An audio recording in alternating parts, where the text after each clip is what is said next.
Hello, fellow homebrewers. JP here, and I want to introduce to you the brand new Brew Built X1 Conical Series available at More Beer. More Beer sells the highest standard in homebrewing equipment, and the Brew Built Conicals are just that. They're made from mirror-polished 304 stainless steel, and they come with loads of features that you and I have been looking for. They have a full 2-inch bottom dump valve, which will eliminate your clogging issues, while the sturdy base includes 4 reinforced legs, just like those big Pro tanks do. More Beer also carries the Brew Built line of options and add-ons like casters, pressure kits, and even external glycol chillers. So you can find out more about the new Brew Built X1 Conical Unitanks by going over to morebeer.com for detailed videos on the entire line of Brew Built Conicals. You can trust Brew Built with your next fermentation, and you can trust More Beer to find the right conical for you. Brew Built at morebeer.com.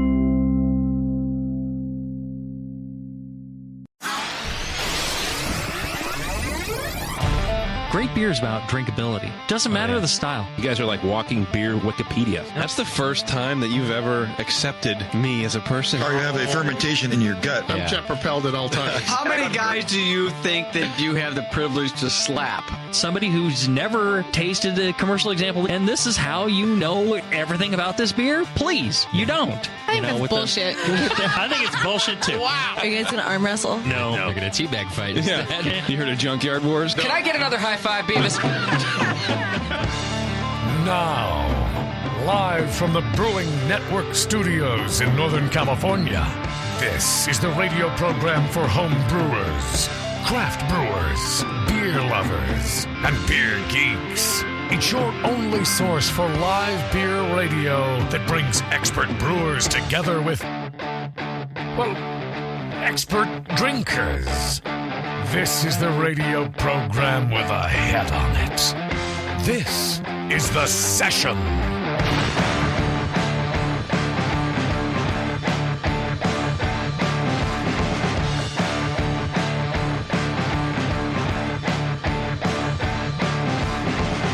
Hey, welcome everybody. It's The Session. Welcome back to another beer-filled Monday. And I'm excited about today's guest. We have Lead Dog Brewing. Mr. Thomas Wisdom is on the line with us. Thomas, how's it going, man? Good. How you doing? Not too bad. Not too bad. I appreciate you you joining us. And you're in Reno-Sparks, Nevada. Correct. In Reno-Sparks area. Cool. I like that area. Reno, Reno is like, I don't know. It feels like it's always, when I think about Reno, it's like always in like 1965. I don't know why. Because I like that part of Reno where it's just like, there's cobblestones on the walls, or like not like slate or whatever. It's that very like late 60s design. Those are my favorite casinos to go into. It's just like that's what's always seared into my mind. But Reno is huge now. Like Reno's expanded a lot. Yeah, it's blown up. I've been looking for a house to buy, and it's more expensive than you would think. Really? So yeah. Well, when everybody started working from home at the beginning of COVID, the tech crowd moved up into the Tahoe, and that kind of pushed a lot of the Tahoe locals down into Reno, and so wow, just displaced everybody. Yeah. Mm-hmm. Wow. Mm-hmm. I hate to see it, man. I've read a few articles. I don't think anybody really knows where everybody went. It's almost like a missing tribe, right? Where it's like people left San Francisco Bay Area, but you see some people go like, "Oh, well, we just moved out to the burbs," or they left the state in general. It was a really weird displacement. Yeah, any outdoor recreation little town out there like Bishop or Mammoth Lakes or Lake Tahoe, Leavenworth up in Washington. I think a lot of those, anybody who like mountain bikes and skis went there. So, I mean, at some point, why not? I don't know. Yeah. I would always be too afraid to do that because I'd be afraid of like the locals, finger wagging me or worse. Oh yeah. Because you hear these stories in, especially like in Portland, where it seems to be like people are really mean. About if you have people moving to California California. plates, yes, right. Yeah. And I was like, I got my car spit on one time driving through Portland. It's like I'm not even going to live here. I'm literally driving north. Like I don't understand. But I was in a cab several years ago, and the cab driver was like, "Yeah, well, these ones here were like vandalized a couple of years ago because people from California moved in, and they spray painted on their garage door, move back to California, and then they left, and it's a whole like it's weird, man. So I would be super nervous to go. I don't know, to just go displace myself. I don't know. Yeah, it's kind of crazy. But when people move in, usually some good restaurants follow, some good coffee shops. The beer scene gets a little better, Yeah, I mean, I wonder what that is like, because you do have understandably more money, I guess, moving in. So you can support more businesses and more local businesses like it, I'm sure. But I'm sure the residents hate it because they're like yourself, trying to save up, buy a house, do a thing, and it just gets harder and harder with seems like every month. Prices go up and up. Yeah. But anyway, we're not here to talk about real estate, everybody. Actually, this is a real estate podcast now. I'm transitioning the show, and we're just talking about buying the dip. And I don't know what that means. I can put my Venmo out there if anybody needs some bad advice. Yeah, Cash App me, and I only take Shiba coin in payment. So, that's all I do. Anyway, before we get to the beer, though, I want to thank our sponsor, More Beer. You can go to morebeer.com, and you can find absolutely everything you need to make great beer at home. And when I say beer, of course, it's wine and coffee and kombucha. I don't know why I decided that beer is just the thing, that all-encompassing craft you can do at home that involves more beer. I don't know why, but that's just what it is. You can do all that kind of fun stuff, all the ingredients, all the supplies, all the recipes that you're ever going to need, books, equipment, morebeer.com. Check it out. All right, Thomas, give me a little background on your brewing history. How did you get into craft beer, man?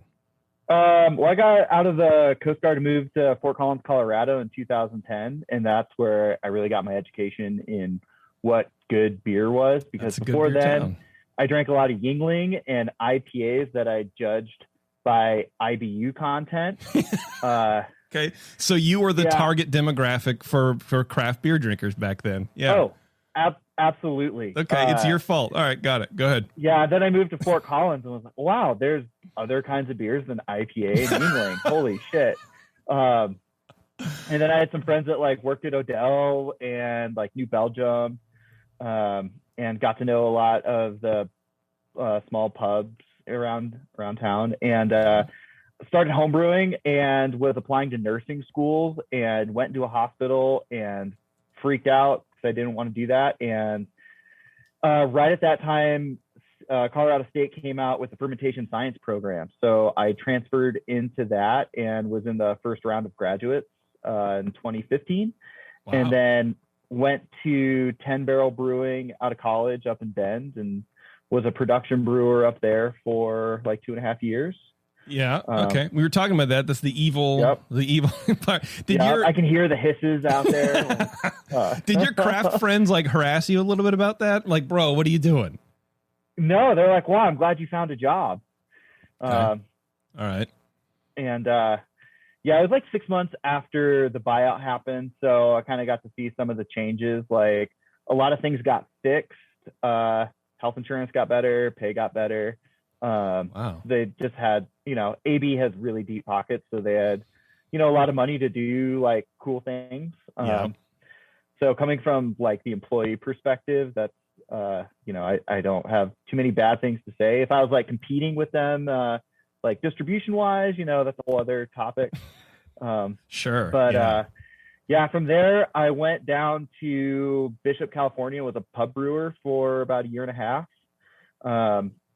And then from there went to 50/50 Brewing up in Truckee, where I was the head brewer. Yeah. And then COVID hit and I was out looking for a job with everyone else. And I got a job doing QA at Y East up in Hood River. Okay. So I did that for a little while and that was fun.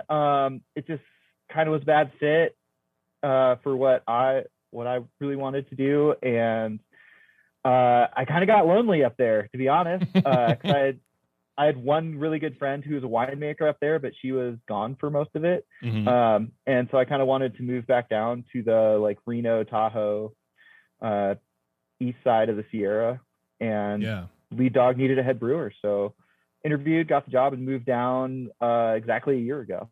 Oh, wow. Hey, congrats, man. Yeah, thanks. That's a lot of here for a year. That's a lot of moving around. I don't know if I could do that. That takes I think it takes a certain fortified constitution or whatever. You know what I mean? To not just there's no brewer jobs in my area, so I guess I'm going to work at Starbucks. Yeah. I grew up in Ohio and joined the Coast Guard and had to do 4 moves for the Coast Guard in 4.5 years. Yeah. And so it just kind of kept going, and I'm sick of moving right now. I hope I never have to do it again. Bro, moving sucks, man. Anytime, once you hit 40, always pay for movers. That's it. Yeah. Yeah. But I'm sure you're like a experienced advanced age when it comes to moving. Yeah, moving sucks. Yeah. Nobody wants to do it. No, it's like the last 10% of your stuff. It doesn't fit well into anything, so it just goes in a box, and it's just a couple boxes of junk that takes forever to organize, and it sits around. Did you ever homebrew at all? Yeah, I homebrewed for a couple years when I was in Colorado, when I was in college. Okay. And that was fun. I made some really horrible beer, and the Absolutely. First I had one of those Mr. Beer kits. Yes, dude. Yes, those are the greatest gateway to home brewing beer is Mr. Beer, because it's terrible objectively. It's just never really good. And then, but if you're hooked on the smells and the process, you get sucked right into your local homebrew shop. Oh yeah, and in Fort Collins, there's an awesome homebrew shop called Hops and Berries, and the owner was a brewer who his wife moved to town, and he couldn't really find a job, but there was no homebrew shop, so he started a homebrew shop, and then ended up building a pub right next to it, Equinox. It's like right downtown. Spent a lot of time in there, and nice. They let me go in and clean kegs when I was in school, when I was in the fermentation program, just to get some experience there. And how nice of them. Yeah, I was so excited. You're gonna let me clean kegs and scrub drains. This is awesome. That is funny how excited we get at just putting our foot in the door of a field that we're interested in. But it's such hard work cleaning kegs. I was doing that for more beer when I first started. It's the first thing you do is clean kegs. I was really excited about it, but it sucked ass. It was the worst thing in the world to do. Yeah, it's terrible. You cut 45, 50 homebrew kegs. It's I don't want to. But at the time, it's just rose-colored glasses, man. Yeah, I was just looking for something to put on a resume and get some free beer out of it. Yeah, sounds like it worked, man. Yeah, so far so good. Yeah. So you wound up with Lead Dog. And right about a year ago, so that's middle of the pandemic. I say that like there's an end forthcoming. How was it transitioning to a new place during a pandemic? Was that a little stressful on you? Yeah. They had a lot of can placements, which was good. 30 barrel brew house, full can line and everything.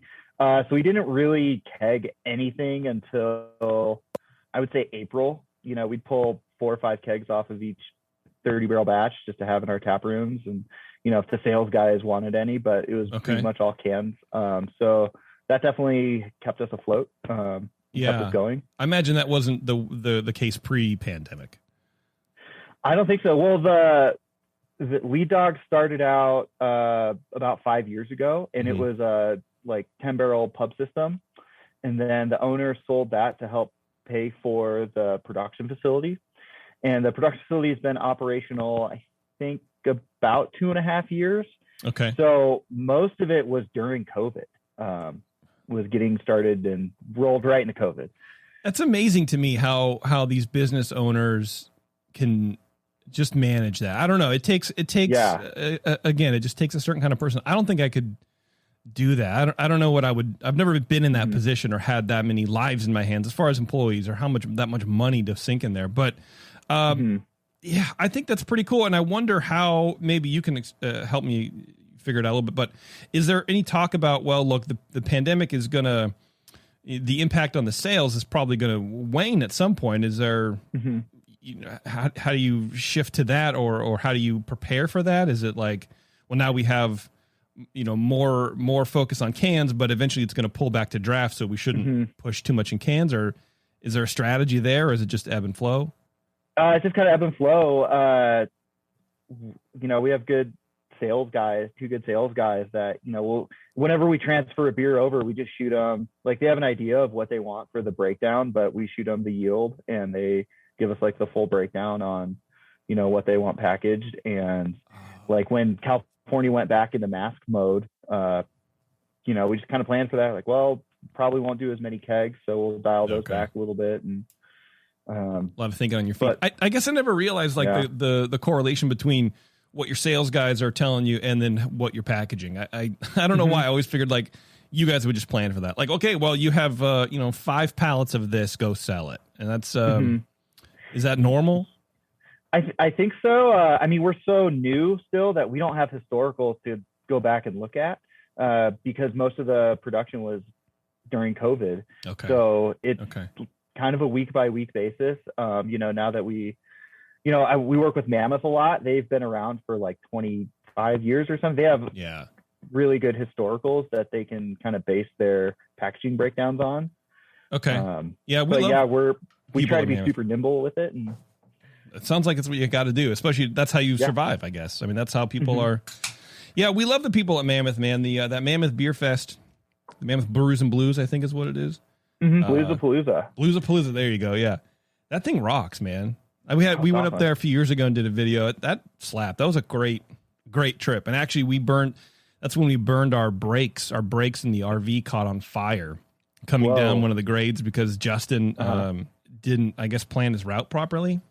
Our brakes literally caught on fire. We were on the side of the road for 2 hours throwing rocks at signs. Jesus. Yeah, it was great. And then we ended up having to stay in the back of there's a mechanic shop, I think right on the main drag, like right down the same street as the brewery, as Mammoth.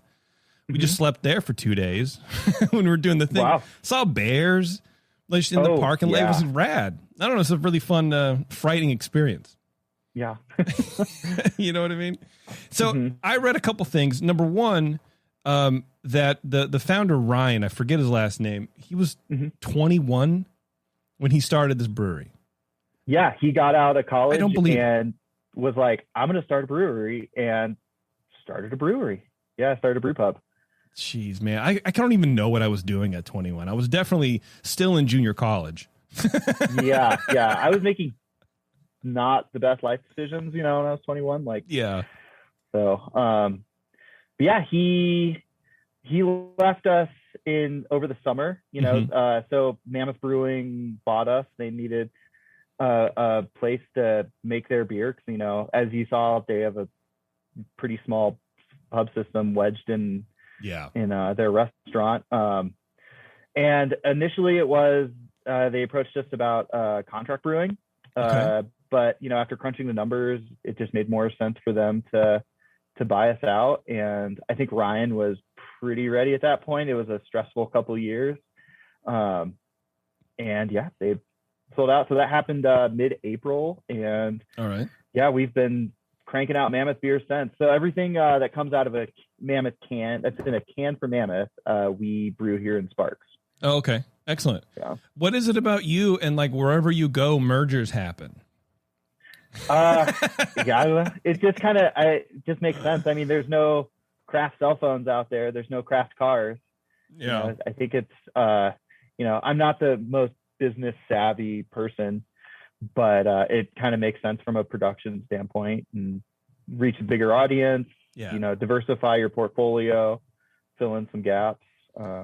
In their case, it was cheaper than building a 30 or 50 barrel brew house, which is sort of amazing to me. The fact that you can just take over, and take over, I don't mean like hostile, but, take over business operations, buy another company, merge with another company, however you want to put it.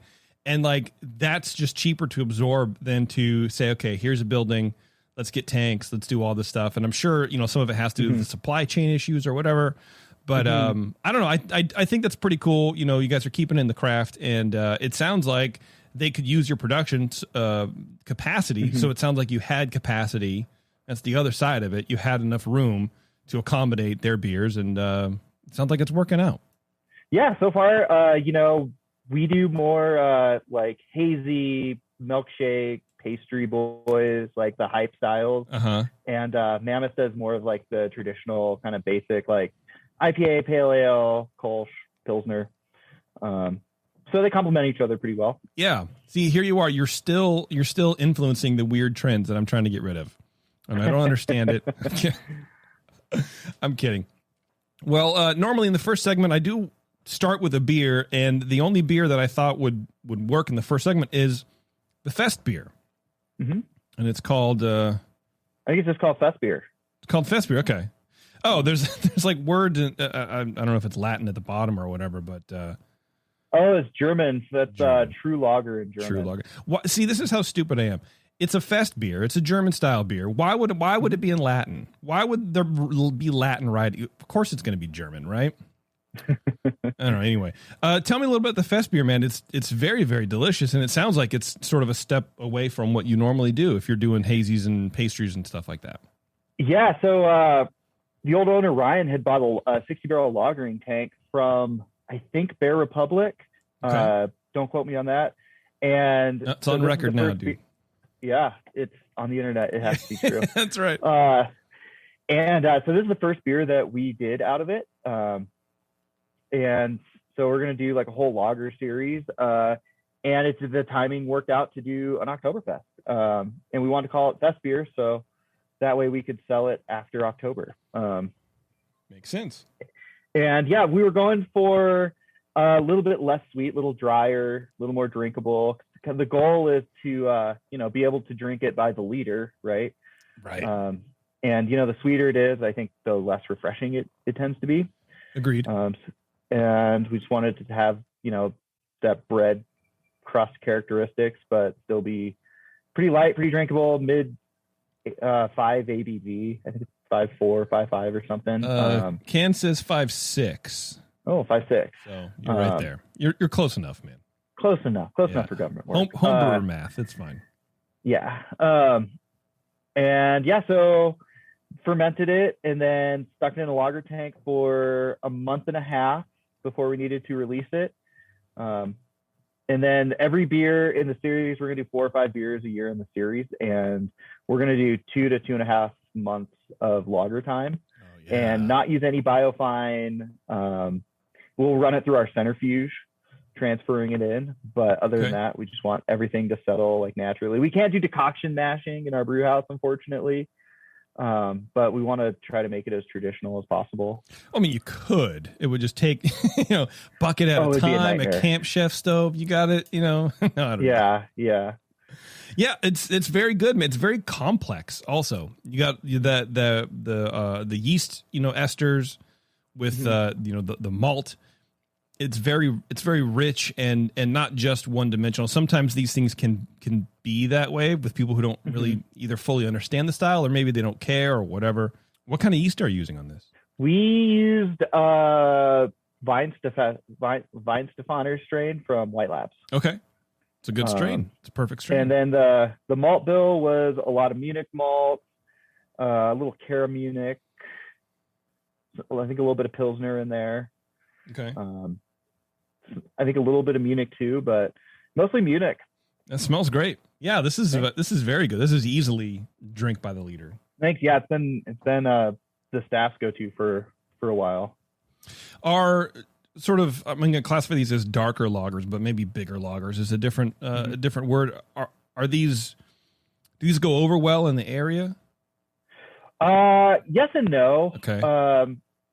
Doing an Oktoberfest is kind of a good starting point for us because we've never really done lagers before. I think they did an Oktoberfest last year, but it's definitely new for us. And, we do a lot of like the hype styles.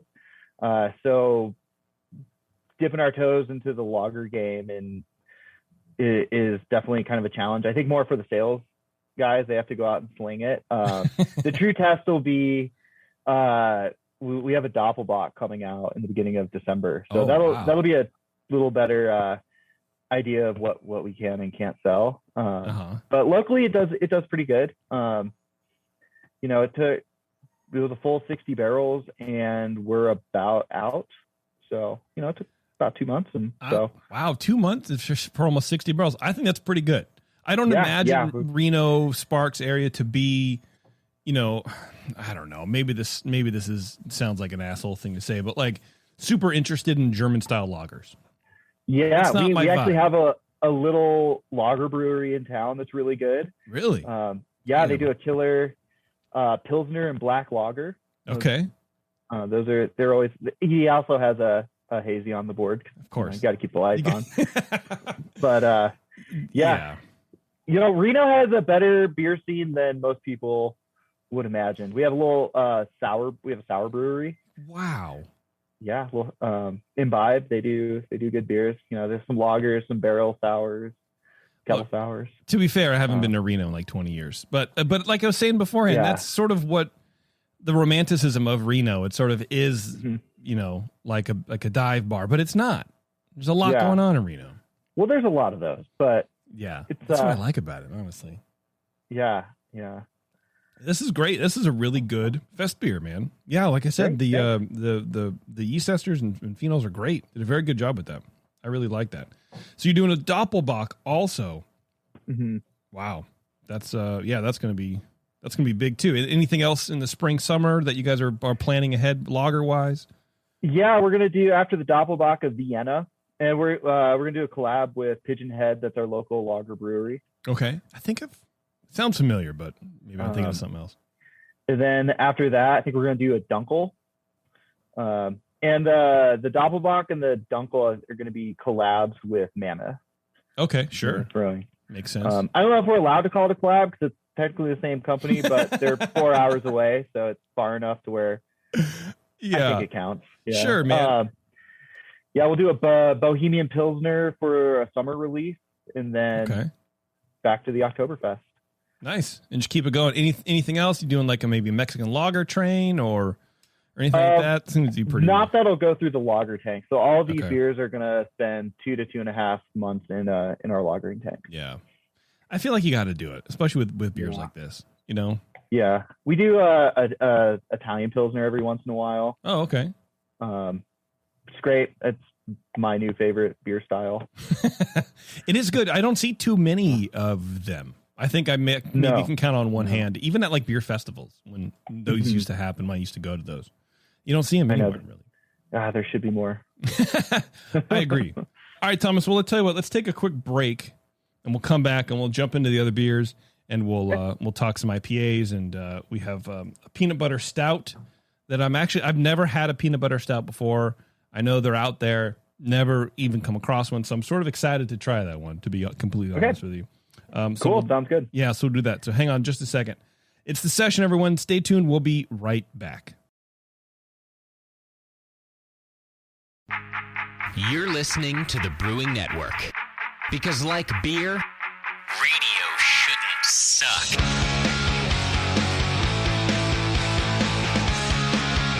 All right, thanks for hanging on, everyone. It's The Session. We're back with Lead Dog Brewing. We got Thomas on the line here. Thomas, I'm going to jump into, I guess, the Citra Solo. Okay. Because the other one is, it's too bright. Because the other one's a double or whatever. There you go. That's a good one. And then while I pour this, I was thinking about talking about the merger and everything like that. And I read a little article about it that you're doing so many numbers, you're doing so much growth that when the merger happened, you didn't have to lay anybody off. In fact, you've actually increased employee count by I want to say it was 12 or 20% or something like that. Yeah, there's definitely some growth because we went from, filling fermenters halfway, doing single batches to this summer, we maxed out our production capacity. So we were able to went from doing, packaging, I don't know, around 100 barrels a week to 240 barrels a week, kind of overnight. There was some turnover, last spring with, I think that was all before the merger happened with some of the production staff. And then I think some of the bar staff, there was some turnover there.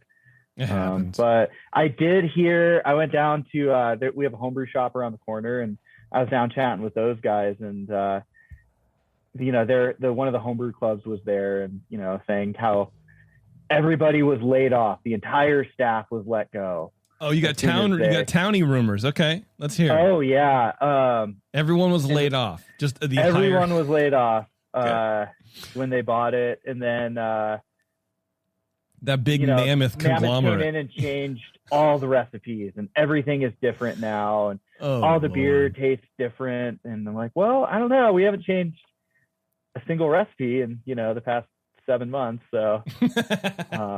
Well, you're clearly wrong. I mean, what do you know, Thomas? It's true. It's very true. Absolutely. It's funny because, I don't know, craft beer fans, myself, probably on the top of the list, are very protective about shit we don't know.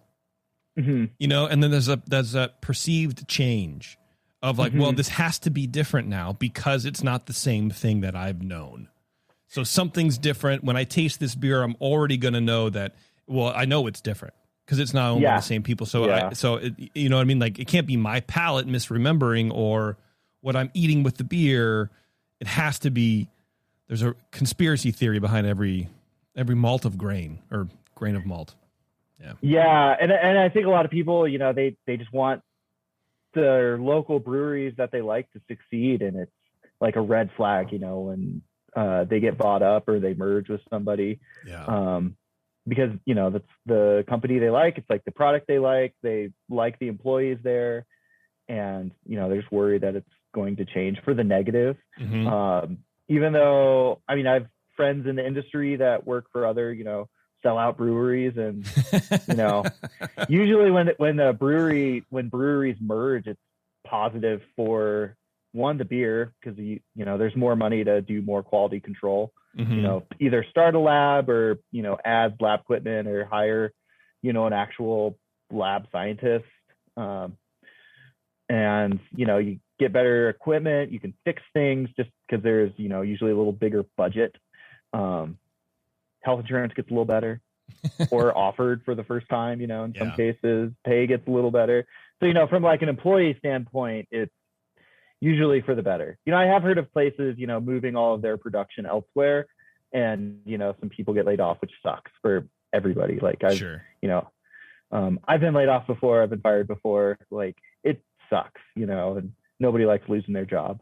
No. Yeah. Even if it's like I got fired in high school and it was some stupid job, and it was, you know, it still sucked. I didn't care about the job and I hated the job, but it still sucked, you know? Yeah, absolutely, man. Getting fired. I feel like you've done something wrong, and it's like, it's not really usually the case. I mean, I don't know.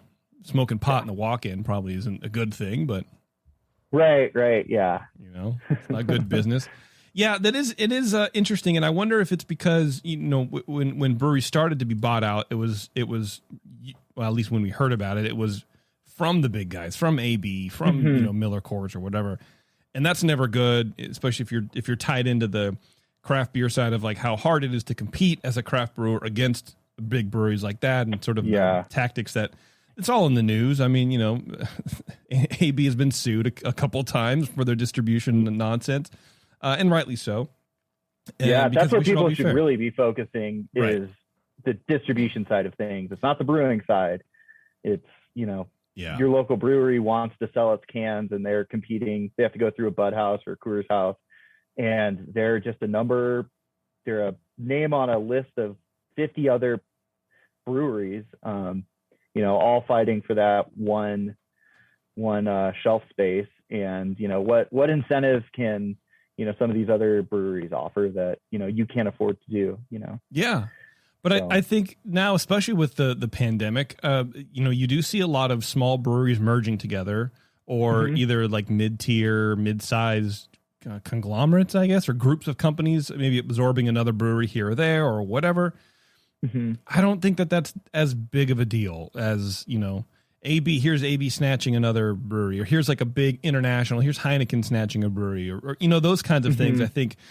And so I wonder if we get nervous about our local place being bought up or merged with another brewery because we've heard so many horror stories, true or untrue, it doesn't matter anymore, about like Heineken or AB picking up people and go, well, the Goose Island is not the same. I hear that. I still hear that. Goose Island IPA just isn't the same anymore. I'm like, but that was like 15 years ago, dude. You should let it go. You should get over it. Yeah, it shouldn't be the same. I mean, you should be continually trying to stay current and stay relevant with your recipes and your beer, right? Bro, that's actually a very good counter to that. I've never heard that as a counter argument. Like, it should be different. Things should change. Yeah, breweries that have the same beer that made them super popular back in 2012, like, they're not doing well these days, you know? Yeah. They're, you know, planning second locations and, you know, having to back out of them, and not good. All that stuff. And I'm not on social media much these days, but good. I'm just wondering, it's toxic. But, you know, with the New Belgium going to Kieran, because I mean, they were like the forefront of employee ownership and craft everything. and then they sold to, and that was the employees voted for that. That wasn't like the boardroom. I mean, the employees voted to sell. So I wonder what sort of blowback they've gotten. I remember, because I talked about it a couple times on the show. It was heavy especially because Kieran is owned by Lion or something, I think, also, and then they were giving money to like the military in Myanmar or something like that. Yeah, I saw something which is not a good look for a hippie brewery to be involved in like this conflict. But then really? that group just bought friggin' Bell's. Yeah. And it's like, luckily the Myanmar stuff is sort of, logged out of the news cycle. So I don't think they're getting it as heavy as New Belgium has, but that's the part to me where I don't get where if your brewery's like really conscientious about marketing their lifestyle or their thing, and then you sell to like a bigger company, it does seem a little weird to me. But like two locals coming together, or it doesn't bother me. It doesn't bother me like it normally would. Mm-hmm. And so far it's been a happy merger. I mean, the Mammoth guys are great to work with. They're super easy to work with. Mammoth, cool. We were up there, man. We got treated like kings. So bless the Mammoth people for sure. You have my blessing, is what I'm saying, Thomas. Just let everybody know at the next meeting. Citra Solo. Tell me about Citra Solo, please. So this is our flagship IPA, like West Coast style, all Citra hops, as the name implies. And I don't know what else to say about it. Man, that's it. We're trying to keep it, we just did some selection on Citra hops. Honestly, I used to really not like Citra hops because, we were getting Citra on the open market, and it took really this beer for me to really, really like Citra hops. I'm not a big IPA drinker, in my personal life. And so I kind of tended to stay away from it. But I didn't realize what a huge difference selection makes, like being able to select your hops.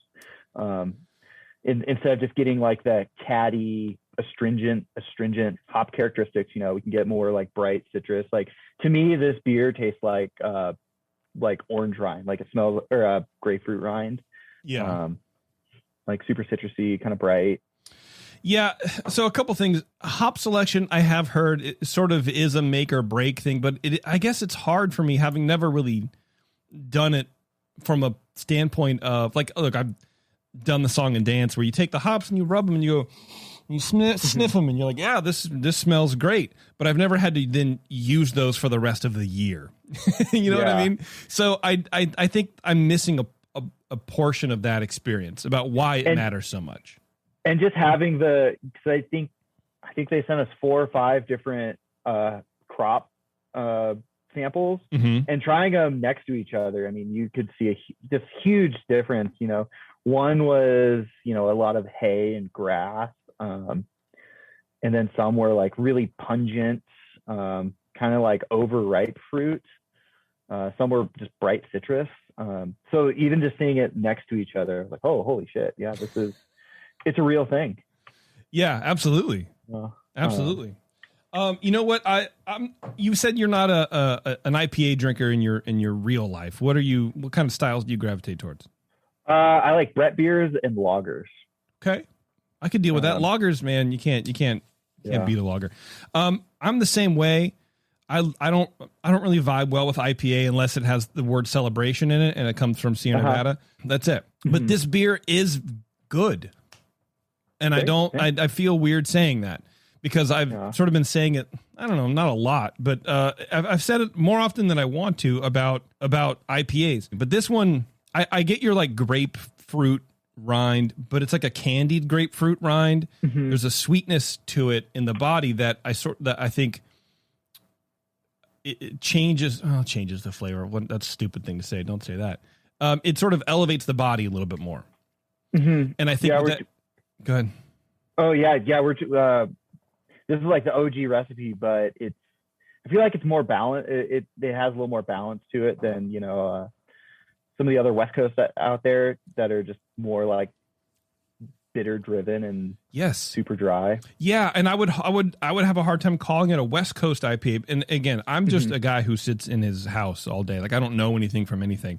But because of the I mean, I've sort of been, I've been doing this since 2005, so I've seen the sort of rise and plateau of the West Coast IPA. And for me, West Coast IPA is like single malt, super fucking bitter, really hoppy flavor, and then that's just kind of it. But this has a lot of dimension. It's almost like a late 90s IPA, but more bitter and less sweet. But there is still that residual sweetness at the end there that matches really well with the Citra. And I don't really have an opinion on Citra too much. I just, it's hard for me. Hop flavors are sort of hard for me. I'm a fucking stout and lager guy. Like, I don't know. You know what I mean? What's the malt bill in this? Did you already tell me? 2 for the base. Vienna, a little Munich 2. Okay. Yeah. And then like some dextrin in there. Okay. I feel like there's definitely like higher caramel, higher than 2 And I think that works really well for a beer like this. I think you guys have done this really well. Because this is an IPA that I would not, because I'll go to a bar, well, when that was a thing for me. And I look by ABV and I look by style. I'm a low ABV guy, so the ABV would be like, I don't know. But if I had nothing else this is going to sound like an insult. Here's my thing, Thomas, is I tend to say shit that sounds like insult, but it's not. So hopefully you can understand that. But I would drink this beer. I would order this beer and be like, okay, look, I know it's almost 6.4%, which isn't bad for an IPA, honestly. I would be happy with it as an IPA, which I would never do ever.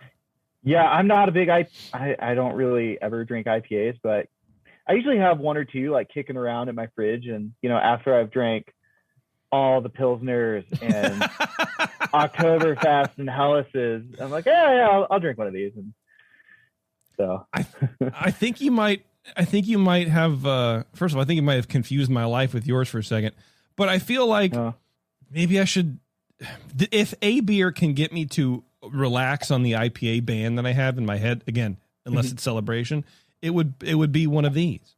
I genuinely enjoyed drinking this beer. Sweet, thanks. Yeah, when I moved from Fort Collins, where you could go to the store and be like, all right, I want a Saison. What 6 different Saisons do I choose from? To Bend, Oregon, where you go to a bar, if they have 15 taps, 13 are IPAs, 1's a Coors Light, and 1 is a Black Beet Porter from Deschutes. And so it really burned me out on all things IPA, all things hoppy. And now, I like pale ales a lot, but they're hard to go between, kind of. They really are, man. What is that about? I mean, you make beer for a living, for God's sake. What is that about certain styles? I don't know. I feel like the pale ale, for example, isn't really a broad style, but the interpretations of pale ale can be very, very broad. And I guess I don't. I was just more of a commentary, I guess, on it. Rather than I don't know. I mean, Dale's Pale Ale is like 6%. Yeah, I know. And honestly, like or something. Yeah, and that's one of the OGs. And I drank it once or twice, and it was good, but it was too much for me. Yeah, all their beers are like, they make really. I haven't had their beer in a long since I left Colorado, but I did an internship there when I was in school for the summer, and like pulling beer out of the employee beer pile. It might be like a 7-8% beer that drank like a 6% beer. Wow. I just felt like that was their shtick. I mean, I don't know what they're making now, but it was dangerous. All their beers were really smooth, but just super fucking boozy. And I think that was the early mid 2000s. Honestly, you had the IBA chase, and you also had the ABV chase as well. And you're trying to hide the ABV. I feel, in my opinion, right? And so you had these beers that are like, how can we make this drink like a 6% but be 8% or 9% or whatever? That was sort of whenever we give that compliment out in the mid 2000s or whatever. It's always like, we're trying to do this thing or whatever. But I would imagine everyone is sort of transitioning to lagers, or will be soon, at least introducing one or two. I wouldn't say dropping the ABV on their flagships, because there are people who still want that. I mean, I have friends who literally just go by ABV, like, oh, that's higher. That's a higher IPA than this one by 0.5%. So I'll just go with that IPA. All right. I mean, cool, whatever you want to do. But I think we're all just getting older. Like all the people that kind of came up, started drinking in, the 2000s. And now we're like, God, I'm in my 30s. I can't do that. Can't do it anymore, bro. It hurts. Yeah. That's why I'm sort of all in on this non-alcoholic train. Yeah. I think it's I cool. wrote that stuff down. I'm going to look for it around Reno. You should, man. Give it a shot. Yeah. The Lagunitas IPNA, it's okay. If you like the hop water or the hoppy refresher or whatever, you'll like the flavor. But for me, and again, I don't know if it's how it was treated over, but it's a little grassy, but that's fine. I mean, a lot of people like that in IPA. It's good. The Heineken 0.0, that's the one you want. If you like lagers and you don't want to get, drunk, yeah, Heineken 00. But I was at Bevmo the other day, and there are a lot more non-alcoholic craft beers than I ever really knew about. I had a weird time. I just had a weird, uncomfortable moment in the corner of Bevmo going, Old Milwaukee. Where am I? Yeah. Old Milwaukee have a non-alcoholic beer. Bush apparently have a non-alcoholic. Yeah. If it was here's the thing, if it was in a 6-pack, I would have picked some up. Because I like an Old Milwaukee. It has a good, it's kind of a sweeter thing. But I don't think I could do a 12 rack. That's too much. It's too much of a commitment for me as I'm holding the 12 of Heineken 0.0. Yeah. I feel like the checkout lady thought I was a little confused because I had that and then I had like some East Brother oatmeal stout and some like local, I don't know, a bunch of weird shit. Well, as like the I think more people start doing seltzers, I haven't ever done it or tried it, but I think there's like a filter out there where you can filter out the alcohol out of the beer and then it just leaves the beer. So like you have two product streams out of that. So you can like make your seltzer or like an RTD even out of your alcohol stream, and then you have all the leftover stuff from the beer. It filters out the alcohol. Yeah, I can't remember what kind of filtration it is. Magic filtration. Magic. It's science. Wow, that's okay. Wild. Yeah. Because I know there's a few different ways to do it. I imagine it's like some sort of enzyme related. But then you're talking changing flavors and, I don't know, you got to brew around that, I guess. Yeah, I don't know. I when I took the IBD, I learned it and then instantly forgot it. So I was like, I'm never going to fucking do this. Like, who does that, What do you think now? Is non-alcoholics going to be, It could. Yeah, it could. I mean, if it's a big brewery, I'd say 40, 50 barrels and up. And if they want to get serious about like making NA beers and seltzers, then. Yeah. I mean, for you guys. Oh, for us? Is that a market you would ever jump into? It seems like it seems like it was seltzer like, 5 years ago. It seems to be increasing rapidly. Mammoth does a seltzer. They do some seltzers, but not a ton. We just did our first seltzer, just a small batch, like 15 barrel. We did a 12% like imperial seltzer because one of the local bars does like a tap takeover. Okay. And it's called Jupiter Fest, and everything is 10% and up. And I got the email. God.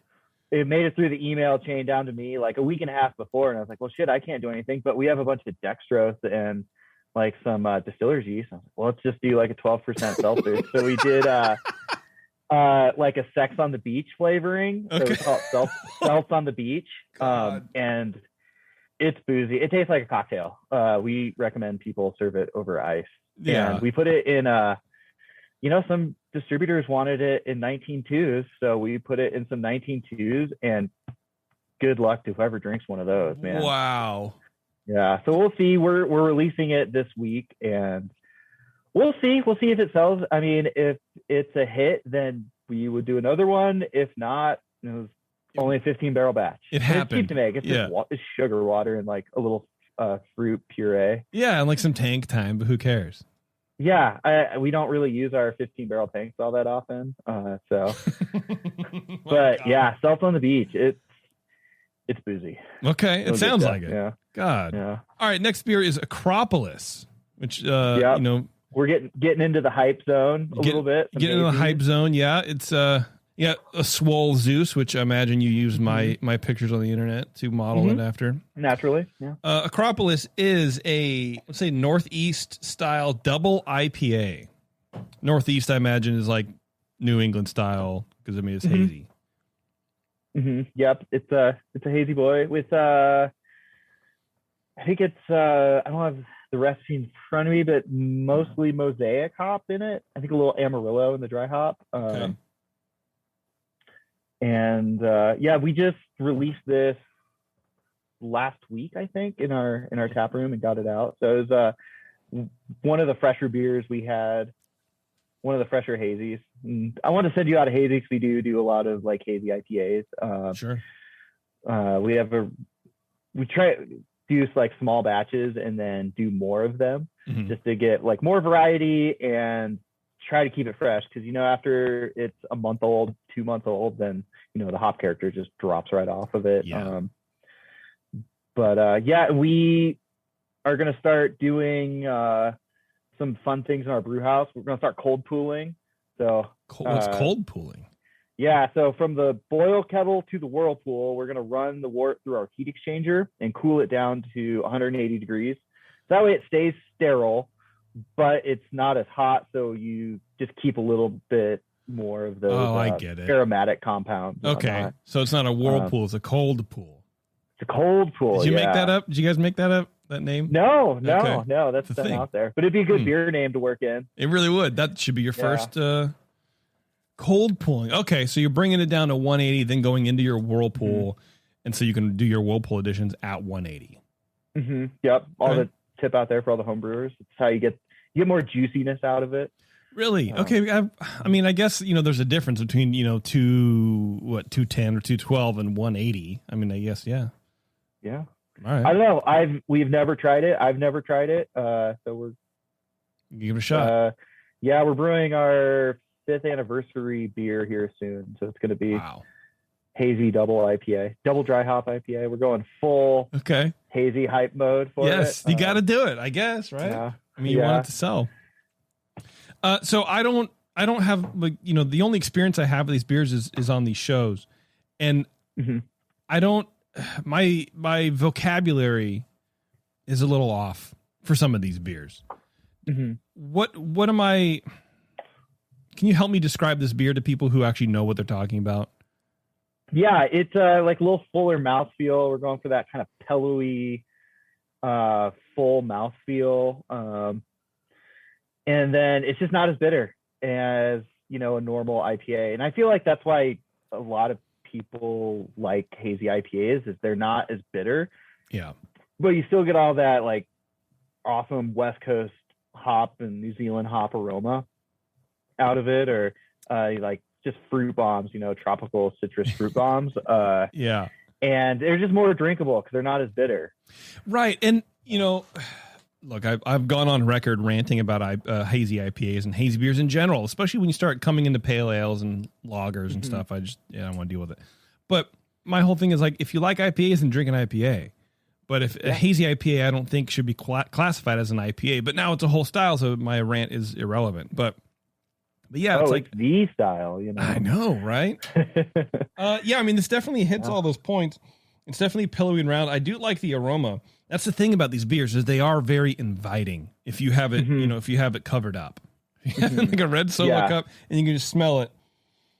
They are very, very inviting. They're very fruit forward. A little bit of, I won't say grassy, but I don't mean grassy. I mean more floral, I guess is what I mean. Like actual like floral hops. Yeah, they always smell great. So you said there's Mosaic and Amarillo in the dry hop, and then in the brew house, there's third hop in there, maybe some Simcoe. I can't remember off the top of my head, but I feel like those are like just your standard run-of-the-mill IPA hops, like the Sam hops. Okay. I imagine hazy IPAs go over pretty well out there. Oh, yeah. There's another brewery in town that they make a shitload of hazy IPAs, and that's like what they're known for. And I think they're the biggest. It's Nevada, so it's a little lower of a bar, but I think they're the biggest brewery in Nevada. And I think we're second at 12,000 barrels a year. So Nevada's not a big brewery state yet. Okay. Yeah. It's getting there, though. It sounds like it's getting there. I mean, there's like 2 cities, pretty much. So yeah, like Vegas and Reno, and maybe Carson, but even then, Carson City isn't. It should just be Reno. Yeah, as long as no one hears me say that here, like it's basically all Reno. I love it, man. Okay, well, I like this beer. It's a hazy IPA. It's a hazy double IPA, man. What do you expect? It definitely ticks all the boxes for that. Mm-hmm. You got that pillowy mouthfeel. You got the malt is, there's sweetness there to it. It's not super dry at all. Mm-hmm. Yeah, we do a little higher mash temp than we would for like a just clear IPA. Mm-hmm. Just give it that little bit of that sweetness. And there's a nice orange rind. And what I do is I like to find like the weirdest, most bizarre, descriptors. But it's like the big fucking oranges. Like the Valencia. Yeah, like they're huge, and they're almost too ripe to peel. Mm-hmm. That's the juice that's the peel citrus oil that I get, coming from this. It's like that kind of style where it's like that's good. That's good. That's deep. I don't know. Yeah, I got a gift. I'm a super taster, Thomas. I don't know if you knew that. I'm classified myself as a super taster. I was going to be on the X-Men, but they wouldn't. I don't know. Anyway, yeah, it's like an alternate. Yeah, that's right. I'm a backup, dude. I'm a DH for Wolverine. Whenever he can't perform, I come in and try to taste the shit out of things and blow people's minds, and they go, "What? It's weird," and they can't fight. Yeah. Good beer. I like it. Great, thanks. I like it. It's very balanced, and it's very. It's not leaning one way or the other. Sometimes these can get chalky. That's not chalky. The hop flavor comes all the way through. The aromatics are nice. If you're looking for a double hazy IPA, this is exactly what I would imagine you would want. Yeah, that's what we're going for. Just your standard double hazy IPA. Standard stuff, man. I like it. All right, we're going to take a quick break, everybody. We're going to come back and we're going to try a peanut butter stout and we're going to try an apricot milkshake sour, neither of which I've had before. So this is going to be a good time. Hang on, everybody. This is Lead Dog Brewing here on the session. We'll be right back.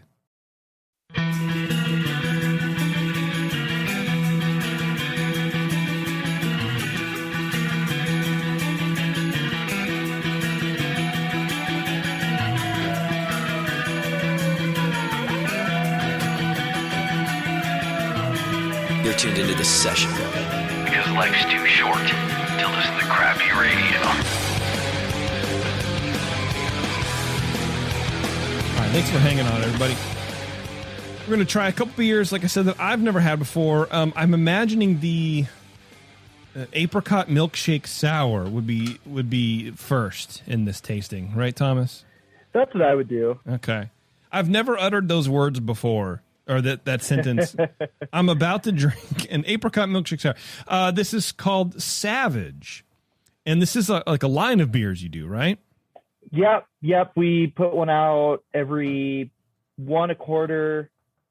Maybe a little more than that, but we can do 60 barrels of kettle sour at a time, and it shuts our brew house down for like a day or two. So we try to keep it, that's the most we can do. 60 barrels of kettle sour time. Okay. All right. And I feel like this is a good entry into the milkshake world. It's not super sweet. Milkshake sour. Yeah. Because usually it's milkshake IPA is like what those two words really go together. So milkshake sour, I don't know that it's a thing, except it's sitting right in front of me. We just add some lactose to it. That's about the only thing that makes it. We don't add a ton either because we just want to like a little more mouthfeel, like a little hint of sweetness. Okay, I'm a little nervous because the milkshake, but I'm gonna try it. I'm gonna do it. There's some vanilla in there. Oh yeah. And the vanilla really comes out. The more it warms up, the more like vanilla character you'll get out of it. Yes, it's pretty cold. I'm gonna let it warm up. But yeah, I mean, on first blush, apricot's very forward. Mm-hmm. Vanilla, I could get a little bit. The sour comes through right at the end. It's not.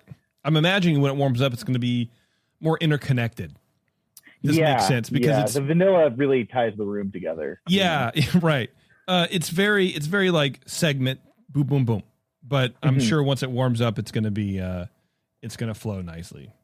Yeah, like with the sourness level, we were trying to get something that wasn't like enamel scrapingly sour. Yeah, dude. We just wanted it to be like drinkable, by the pint. And I don't know, there's some freaks out there like me that can just drink sours all night and be super happy. But I feel like most people, it's like some sourness is good, but too much can be kind of a turnoff. Yeah. I mean, that was me like 5 years ago.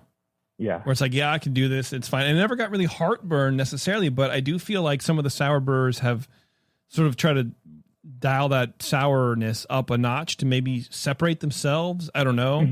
And then I think I just sort of got, I don't want to say bored with it, but maybe bored. I don't know. The other parts of the beer too. And if it's like too sour, just kind of what you get. It's kind of like a super bitter IPA. It's like the predominant thing you're tasting. I also feel like if you're into sours, you get into fucking sours, and that's what you do. And then I think you sort of, that pendulum has to swing. I think it's few and far between the person who is casually into sours. I'm okay with it. I drink a sour every now and then, but I go like, I love it. I need to consume everything. I need to do this all the time. Okay, it's too much. And you take a break for 6 months and you discover lagers, then you never go back. Yeah, basically, yeah. That's where we're all going.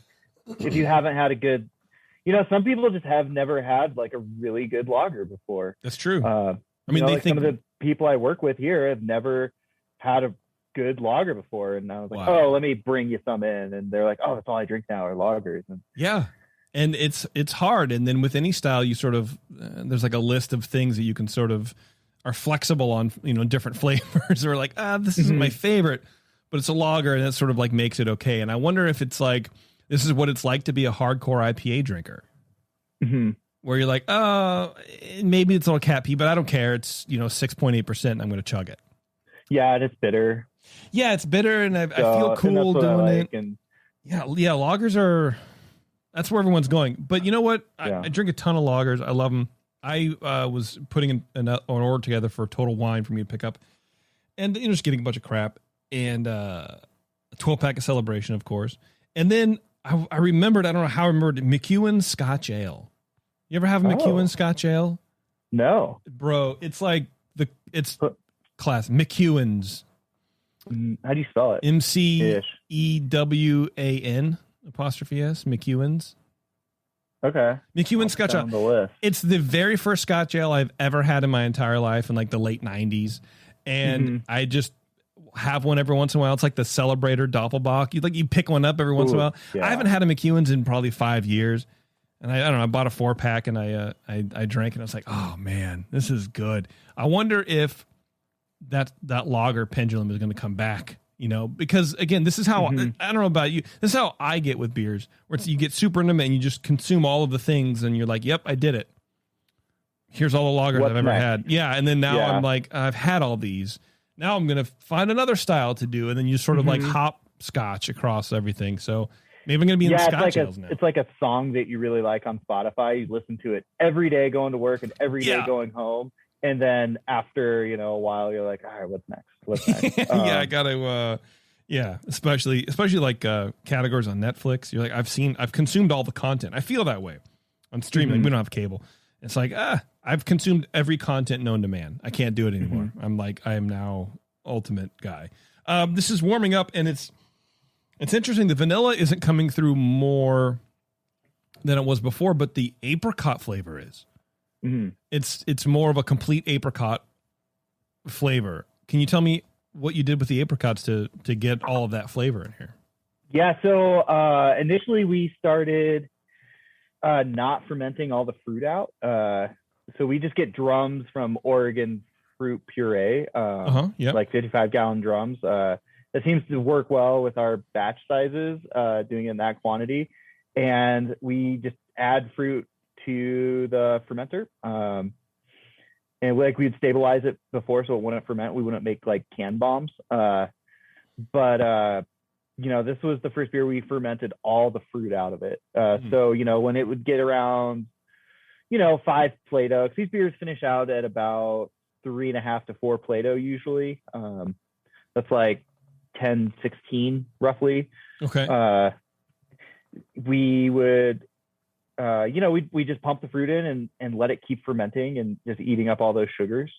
But yeah, we just do fruit puree. We do a little recirc just to get it all into the tank. But yeah, we just let it ferment out, and we would do a forced fermentation trial on it. Before we would before we transfer it into the bright tank, just to make sure we're not gonna make can bombs. So I just pull a sample, put a little bubbler cap on it, and take a gravity reading before and after.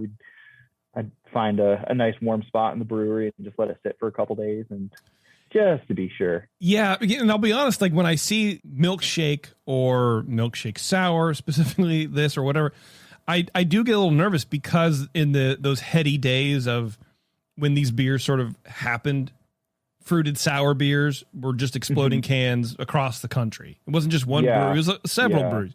And I just always get nervous about it, especially with home brewers. Like I get some home brews delivered for a homebrew judging show we have called Dr. Homebrew. And because I've had a bottle blow up in my face before, like literally like holding it up and it exploded. And it's like, that was not okay. And I'm very, very gun shy, because you can hold like a brown bottle up and you go, oh, that's cloudy. I'm going to, I need those like tongs that bomb the unit has. Yeah, at least you have glasses, there's like some level of protection. Yeah, for sure. But yeah, that'd mess you up if you had a bottle explode like right in your face. Oh, bro, I'm not saying PTSD, but I need some pills. No, like the glass cut me right by my eye. It was a moment. I had a moment. Yeah. Yeah. Well, and like the big breweries, they can afford to have like tunnel pasteurizers and like stabilize their beer that way. But I think using sorbate is becoming more accepted out there in the craft world. Potassium sorbate. It just stops the yeast from multiplying. It doesn't stop fermentation at all. Okay. All right. So, I mean, it's definitely not like Reinheitsgebot, and I'm sure there are plenty of people out there that don't consider it craft, but I know lots of craft breweries that use it. So how do you not consider it? If you're going to add French fries and cheeseburgers and waffles and macaroni and cheese to beer, you can like stabilize your beer with some sorbate. Like, right. It's not Munich in, the 1700s. Yes. And you know what? In Reinheitsgebot, it was all about taxes anyways. Yeah, so, it's pure economic reasons. Right, exactly. Shit about so if what you put in your beer. If you're a libertarian out there and you fucking I don't know. I mean, these people also consume McDonald's French fries, which has 18 ingredients in it. It's not just French fries. Yeah, for sure. They'll never mold. Like you can just let it sit out there for years. Yeah, it'll just sit there. That's right. Yeah, the meat, and I read somewhere it's like the low moisture content. Like it, because the patties are so thin. That the moisture evaporates pretty suddenly, and then there's not a whole lot of moisture to like trap like mold and like mold grow on it, I guess. Yeah, I don't know. That's like food made by science. Like if I was like a food scientist, it'd be super fun to make. I want to eat it, but it'd be cool to make. Well, there's a chef, Kenji Lopez Alt. I always forget his name, but he did like a serious eats. He did a whole test on, he actually like made smash burgers like that, like McDonald's patties like that, super thin, to do like that mold thing. And he goes, yeah, mine didn't mold either, but they're like fresh ground. Yeah. So it's cool. Yeah. It's, to me, it's even cooler, right? Because that is the science of like, well, there's the moisture content so low, the patties are so thin, it just doesn't, I don't know. It's good. Look at us. Look at us talking about food. I like this beer, man. This is really cool. This is a different flavor. It's very good. It's almost like like a pack of dried apricots. Sometimes you get the tart one, and sometimes you get the really sweet one, and sometimes you get the one that's crunches, and that's weird. And they're just sort of different in the package based on the apricot size or whatever. That's sort of the vibe I'm getting out of this glass, because cool. Thanks. Yeah, it's a very rounded apricot flavor. I'm all about balance when I try to make recipes, and so I was really going for something that it had a little bit of that like sweetness from the lactose, but everything, nothing really outpaced one another. Like the fruit wasn't too much, the sweetness isn't too much, the sourness isn't too much. For my 10-barrel days, I worked Tanya Cornett from Ben Brewing Company. She's been with 10-barrel forever now. but I mean, She's making cool. like all the crushes, like the cucumber crush, and like she does an imperial Berliner Weiss, which is like one of the best beers I've ever had. Wow. And so I was like, ooh, I got to do sours and like at least try to, live up to Tanya's standard. I think what you a did good it. like sour. Yeah, I think you'd hit it, man. And it's almost, I want to say like the milkshake sort of does a disservice, but that's my own bias. Mm-hmm. You know what I mean? I'm sure Yeah. that's exactly what you want to put on the label so people actually buy it. You know what I mean? And it is sort of the same, process. You're adding lactose, and I totally get everything. And it makes me again want to sort of like not think that, milkshake is a, some kind of 4-letter word. Yeah. And, initially I wanted to just do a straight Berliner Weiss style. And the old owner, Ryan, he was the brewmaster. He was like, let's make it a milkshake. Let's add a little bit of lactose. I was like, I don't know. Could fuck it all up. Let's not do this. He's like, no, do it. And he was right. And I was like, all right, yeah, it's not bad. And that definitely fits with kind of our branding too, and like the kind of the beers that we do. It's we're riding the hype train, I'll admit it. Hey, it's all right, man. But okay. We're making lagers. We're making like good, respectable beers now. We have a lagering tank. So I've always said that's what makes it okay. Yeah. If you're a hype train brewery or whatever, whatever. But you throw a lager or two in there and it's really good, like that fest beer, and all sins are forgiven. That's your confessional. Is how I feel about it. Is your lager. Yeah. It's like, okay, well, look, forgive me, Father, for I have made 15 milkshake IPAs since my last lager. Yeah. The brewers are always like, can we do a sour without lactose in it? I'm like, well, no. when we put a pub system back in our tap room, then we can make whatever we want. But yeah, the Savage is here to stay. It's cool. I mean, the logo's rad. The lettering is cool. It's a cool concept. I like it. Cool. Thanks. Peanut butter stout. Now, what am I doing with my life that I'm sitting here in Oakley drinking a peanut butter stout? Besides living it to its fullest potential. You're riding the pastry train now. Next thing you know, you're going to be getting like a raspberry chocolate milkshake sprinkle stout. I will sacrifice myself on the altar of Celebration Ale before I ever do that. Tell me about this beer, man. Why peanut butter stout? What's going on here? What's wrong with you? Are you guys okay? Is this a cry for help? I inherited it when I got here, but I'm totally joking. It's not super sweet. It's a jar. I have a jar of dry roasted peanuts in my house. It smells exactly like that. Yeah, and but it's basically like an oatmeal stout. Like we put a shitload of oats in it. And it's your kind of standard stout, and then we add some peanut butter extract and vanilla to it, and here we are, the peanut butter stout. Thomas, it's actually good, dude. I don't know what it actually tastes good. Yeah, it's not too. I think I've had some other ones out there and they're just way too sweet, but we try to damp down the sweetness to it, Yeah. Well, and I was going to say, I feel like peanut butter itself, or, the peanuts, right? Inherently can be dry as shit, and my fear would be that you would get some sort of dryness out of it. Like you would have to add sweetness back, or was there anything like that when you were? Yeah, we had a bag of lactose in the brew. Okay. All right. And our mash temp is just your kind of standard stout mash temp, like 153, 154, somewhere in there. Okay. But yeah, it's a great stout. I actually wish we packaged just the stout. I love oatmeal stout, dude. That's my so favorite style. I've been working on one for 10 years and I still can't perfect it, but oh man, especially this time of year, as soon as it starts to cool off, Oh man, like forget pumpkin spice lattes. It's like it's stout season. Yeah, that's right. Yeah, stouts are PSLs or whatever.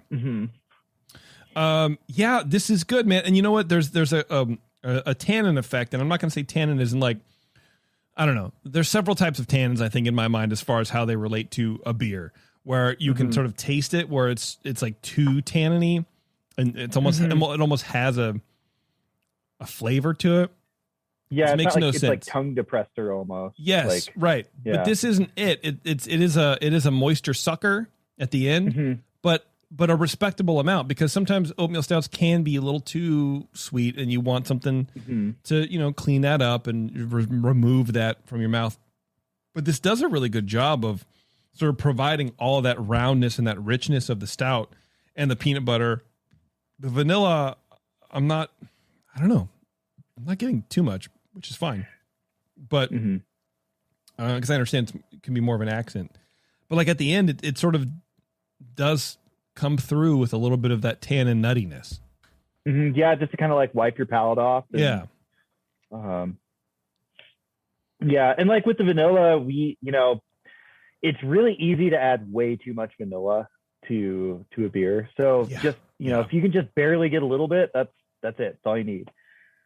Unless you're making like a vanilla milkshake beer, I guess. Or I know somebody's done it. Of course. Yeah. I mean, if it's in the name, it has to be present. It's like what we tell people on Dr. Homebrew. Like, if you want to submit this as a whatever, if you name it, I have to taste it. Right. Yeah. If it's in the label, I want to taste it. If it's not, then don't worry about it. Which is why I can't drink them. I can't find the milkshakes in your apricot sour. I don't understand. But no, I'm kidding. Yeah, man, it's good. And like thinking about it, I can sort of. I mean, I can get some of the vanilla. Maybe it's just because it's warming up, or maybe because we're talking about it. But it's not obtrusive, and I like that. I think it's a good. It's just a good little flavor boost. Yeah, that's all we're going for with it, just to kind of prop up the peanut butter. And that aroma is great, man. So how does a town like Reno? How does your distribution network take to a beer like this? It's a pretty funky beer.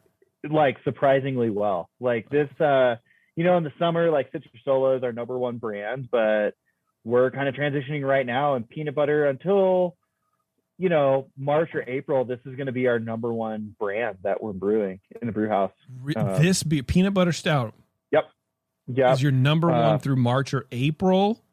Yep. During the winter, this is it. This is our number one. Like we go from brewing like a 60 barrel batch, maybe once every 6 weeks in the summer, to doing like a 90 barrel batch every month in the winter. So wait, you brew this during the summer also? This is a year round. Surprisingly well, especially like in Reno where it's like 100 fucking degrees out. Right.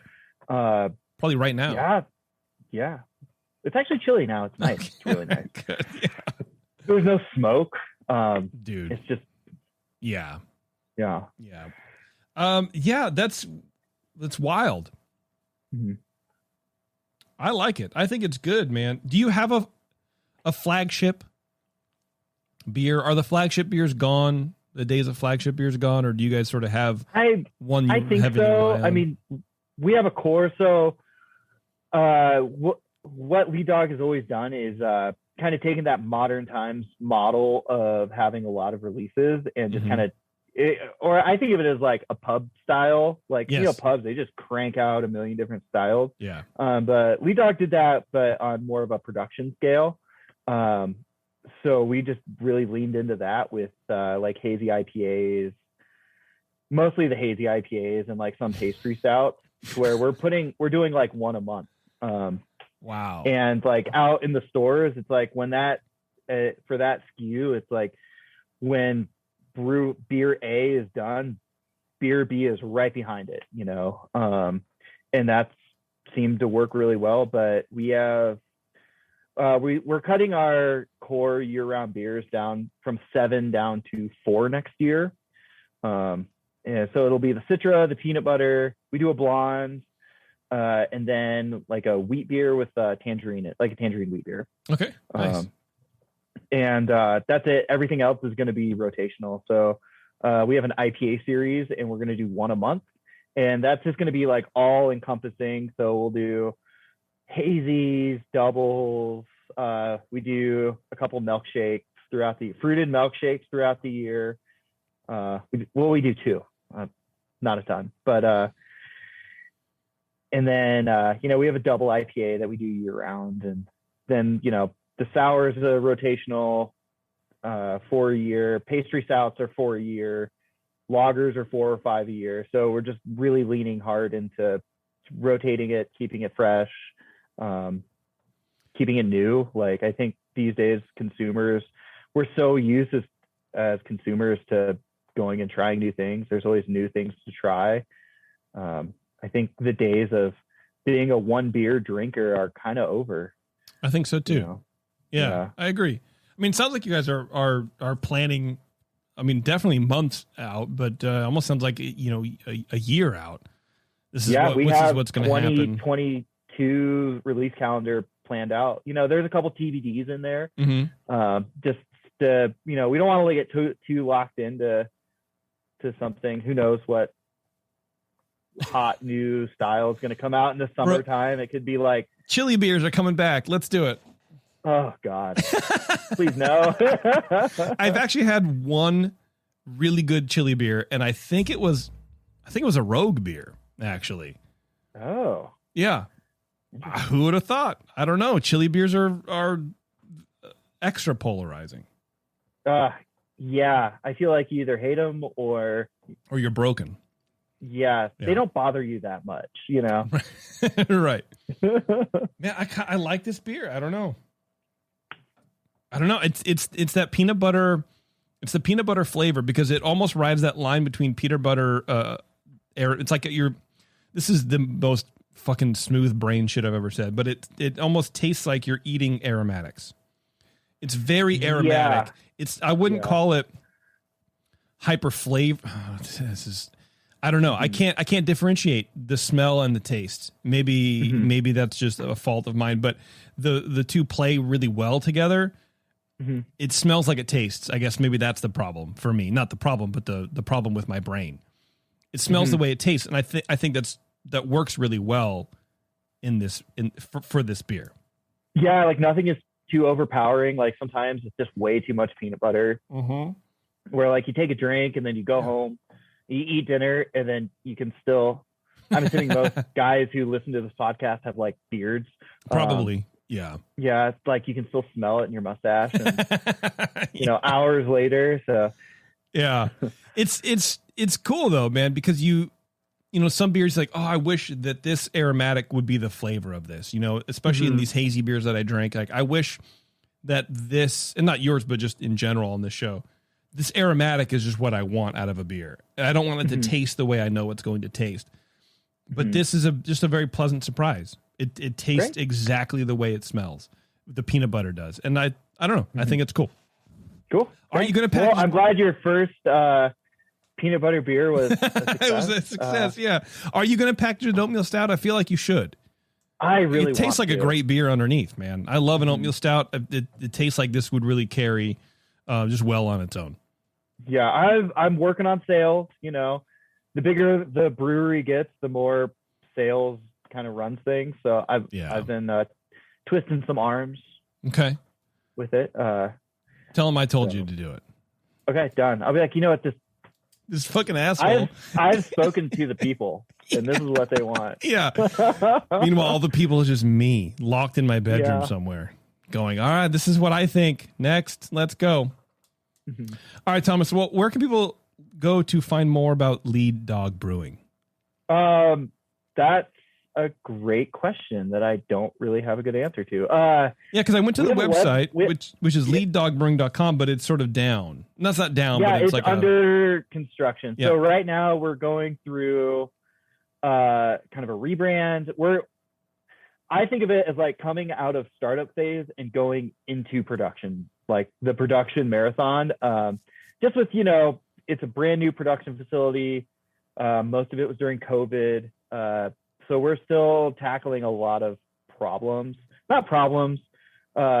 opportunities to be better. We'll call them. Tensions. There were some tensions there. Yeah. So the website, that'll be up and running at some point. we have a Facebook page. You can always reach out to info@leaddogbrewing.com. Actually, please send an email to info@leaddogbrewing.com and harass our marketing guy. And we're in Northern California, Reno area. We're going to be moving into Southern California a little more here in the next year. A little bit in Vegas. We're slowly expanding. We only have a 30-barrel brew house right now, so we have room for more tanks, but getting more tanks is kind of difficult these days with along with everything else. You have an Instagram, not leaddogbrewing.com, but Lead Dog Brewing.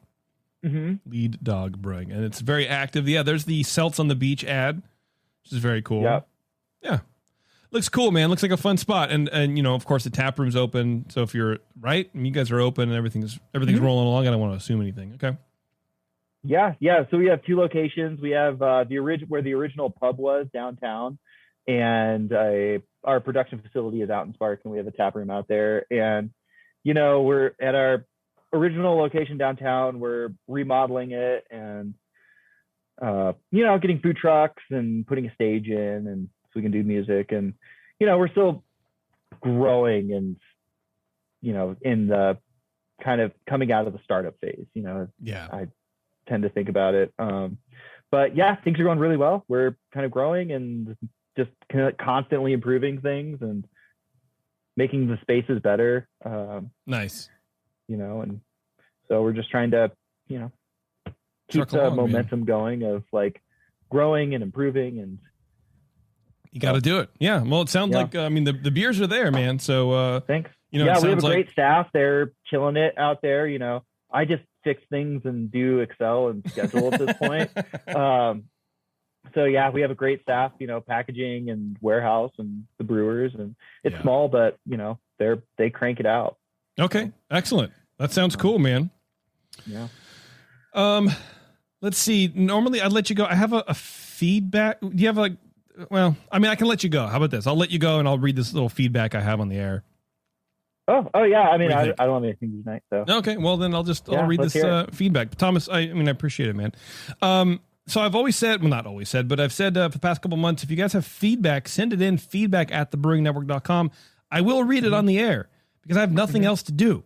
So send feedback@thebrewingnetwork.com or jp@thebrewingnetwork.com if you want to send me something directly. I don't know. It goes to the same stupid place. So whatever you want to do. But this one is from Nate in Copenhagen. There's a Copenhagen. I don't know. Whatever. I guess being in California, I'm sort of sensitive to pronouncing, names right that aren't in English.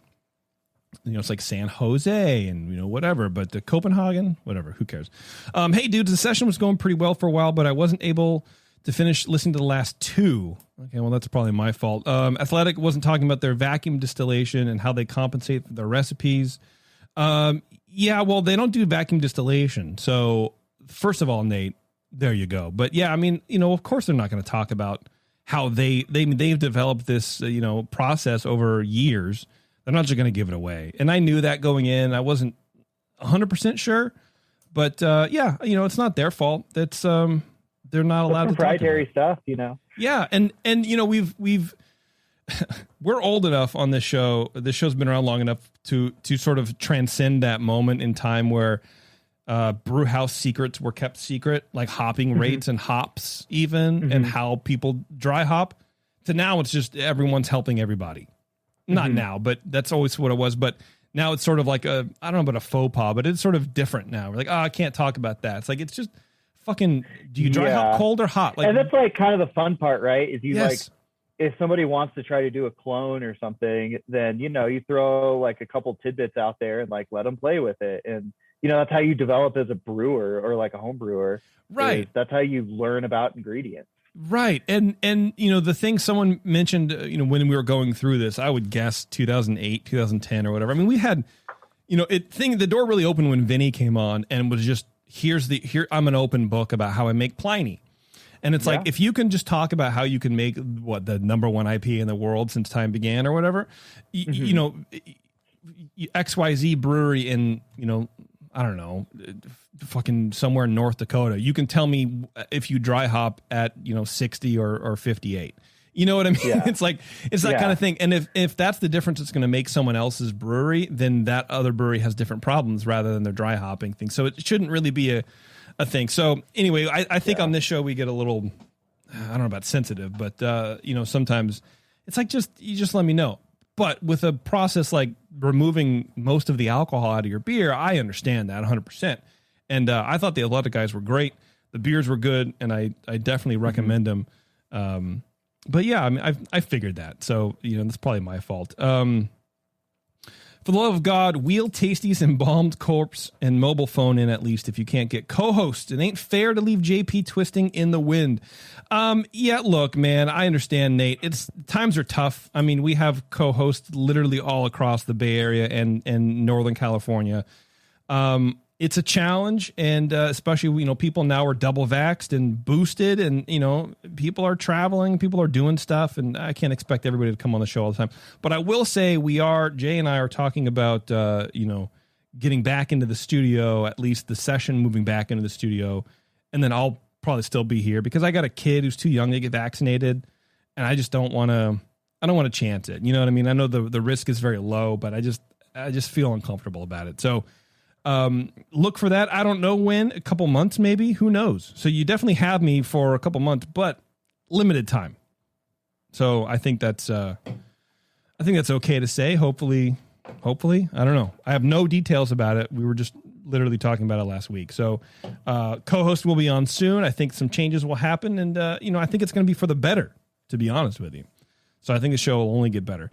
I do miss the segments, news, feedback, whatever. Hopefully someone sends you feedback you can read on air. Nate in Copenhagen. Yeah, man.